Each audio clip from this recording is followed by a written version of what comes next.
আক্রান্তদের পাশে থেকে রাজধর্মের বার্তা। বেলেঘাটায় আক্রান্তদের পাশে বিজেপি। আক্রান্তদের বাড়িতে বিজেপি নেতা অর্চনা মজুমদার। বিজেপির পতাকা হাতে মারধর শাসানির অভিযোগ। দলের কেউ যুক্ত নন বলে দাবি বিজেপি নেতার।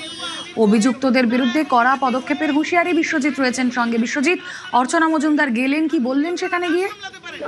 দেখো, বেলেঘাটার চাউলপট্টি এলাকায় গত কয়েকদিন ধরেই অর্থাৎ বিজেপি জেতার পর থেকেই আক্রান্ত এবং হুমকির অভিযোগ আসছে এবং তারা অভিযোগ আক্রান্তদের বাড়িতে গেছেন, আক্রান্তদের সঙ্গে কথা বলেছেন বিজেপি নেত্রী অর্চনা মজুমদার এবং তার সেখানেই পৈতৃক বাড়ি রয়েছে এবং তিনি আশ্বাস দেন তার ফোন নাম্বার দিয়ে যে এবার থেকে কোনো ঘটনা এরকম হুমকি বা আক্রান্তের ঘটনা ঘটলে সঙ্গে সঙ্গে তাকে জানতে 5 মিনিটের মধ্যে তিনি ঘটনাস্থলে চলে আসবেন এবং কোনো বিজেপির নেতা কর্মীরা এই ধরনের কাজ করছেন না। যদি তাদের দলের কেউ যুক্ত থাকেন তাদেরকেও আইনানুগ ব্যবস্থা তাদের বিরুদ্ধে নেওয়া হবে বলেও আশ্বাস দেন অর্চনা মজুমদার।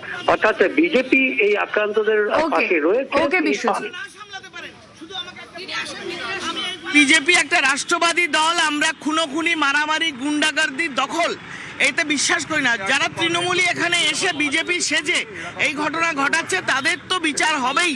এছাড়াও আমাদের যে ছেলেগুলো এখানে সাথ দিচ্ছে বা ছোট স্বার্থ ক্ষুদ্র স্বার্থ রক্ষা করছে, দলের ইমেজ নষ্ট করছে, তারা কিন্তু দল থেকে বহিষ্কৃত।